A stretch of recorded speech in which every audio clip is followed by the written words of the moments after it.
Well, just because we are heading into the holidays doesn't mean it's not a good time to buy or sell real estate here in San Diego. And certainly if your property is distressed, if you're having a little trouble right now trying to figure out what your next move is, do not let the holidays go by without dealing with it. Our real estate expert, Bryan Garrity, is here this morning with certainly that is a cautionary note for folks. They say, oh, I'll just deal with it after the holidays. Not a good idea. Very good. I'm glad. Thank you. It's true. It's now more than ever would be the best time to do any kind of planning, especially in a distressed situation. Doesn't mean you have to actually list your home, start a short sale, whatever, but you should be exploring your options because things are going to be changing.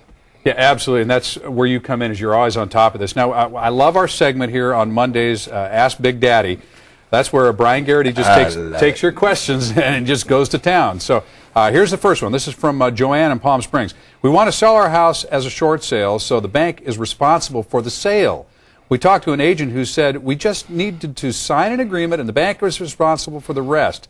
Is this true? I had to dig deep on this one. This one I had good advance notice on. So the lady saw us and she called from Palm Springs, which was cool. But so the gist of the question is, if I sign to employ the agent, I'm absolved of any liability, I'm absolved of any responsibility, etc. with the short sale. That is not the case. The bank's role in the short sale is only to authorize the short payoff in the mortgage. That's it. They don't have any liability. They're not there to make your disclosures. They're not there to maintain your house. They're not there to pay your utility bills. And people get confused by that. So an agent that would tell somebody that, you might have completely like, I'd like to meet that agent in the parking lot. But I mean, it's ridiculous. And you have the person sign. They believe you. They don't follow proper protocol, and the next thing you know, the house sells, it closes, and a year later they're in a lawsuit.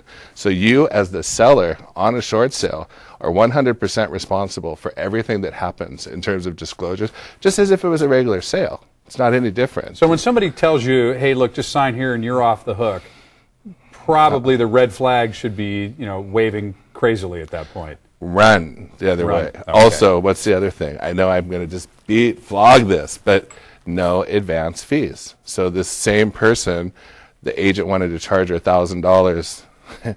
Look, the agents get compensated by the bank. So you don't put out advance fees.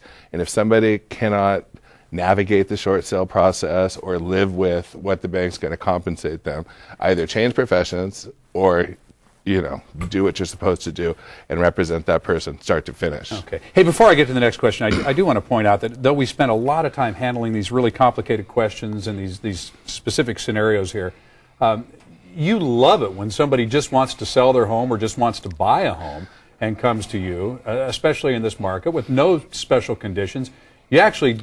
You don't have to have a problem in order to call Bryan up and chat with him. No, we cry at those. Yeah.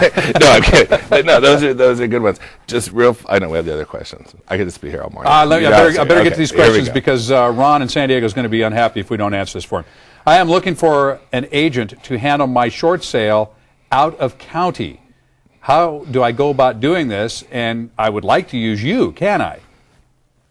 I love it. Out of county. Are you kidding me? Happy Thanksgiving, Merry Christmas. Of course I would love to. No, so out of county, can we do a short sale for somebody? Right. That's a good question. I love it. But if you were in Orange County or LA, probably would partner with another agent, and I would maintain handling, the integrity of the transaction as much as possible. I could list in Orange County or LA. I don't know if that's going to serve somebody best. So I had to do this one time. I had a home in LA. I moved to Phoenix. I maintained the home as a rental for a year, just couldn't float it any longer. Yeah. And finally had to do a short sale, and I was in Phoenix and the home's back in Studio City in Los Angeles. Oh. So I needed somebody to handle this from a distance for me, and you could do that. You can, yeah, absolutely. Okay. That was in the 90s? It was in the 90s. Yeah, it was about 95, 96. It's a different animal. How long did it take? It took about 6 months. Interesting. But we got it done eventually. All right, this is asked by Mary of Rancho Santa Fe. I am an executor of an estate that is seriously upside down. I spoke to an agent who says I can't short sale and must foreclose. Why is this? who knows? The agent has no idea what they're talking about. Typical ding dong. But I would. See, this is why I love you. But that's in English. It's a typical ding dong agent that's out there just like trying to get business, especially with people that are in these distress situations. Now, let's add another layer of distress. She's the executor of somebody's estate. So obviously, there's probably a lot of underlying grief there. Yes, they can short sale, but what you have to do is you've got to go through the proper procedures with the bank. It's called an assumption of title, assumption of mortgage, whatever you want to brand it. But they need to actually go through the process of showing death certificate, the actual living trust, or the will, whatever legal document to show that that ownership should have changed.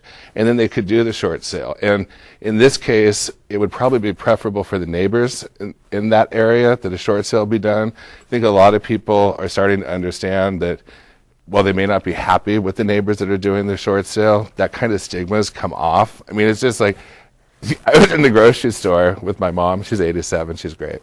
Hi, Mom. But she's Big Daddy's on TV. Here I am. She's there watching every Monday. But we were in there. These little cute grannies were talking about short selling their house, and not that it's funny at all, but it's just so much in the vernacular now. It's just like that stigma.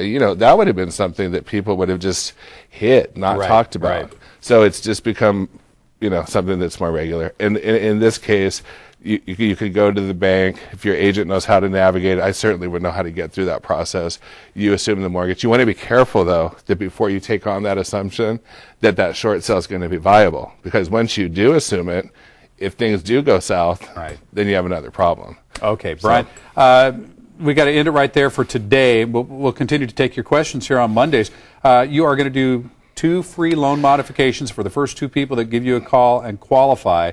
And again, this is probably about the last time you're going to be able to offer this because you are booked solid. But we are. I feel bad, but I think for probably this will be this Monday or the next Monday. We'll see how it goes, and then we'll take a little bit of break, and then hopefully we'll be able to do it. So, folks, if you need a loan modification, Bryan will see you from start to finish through that. First 2 callers that actually qualify for that, that give Bryan Garrity a call.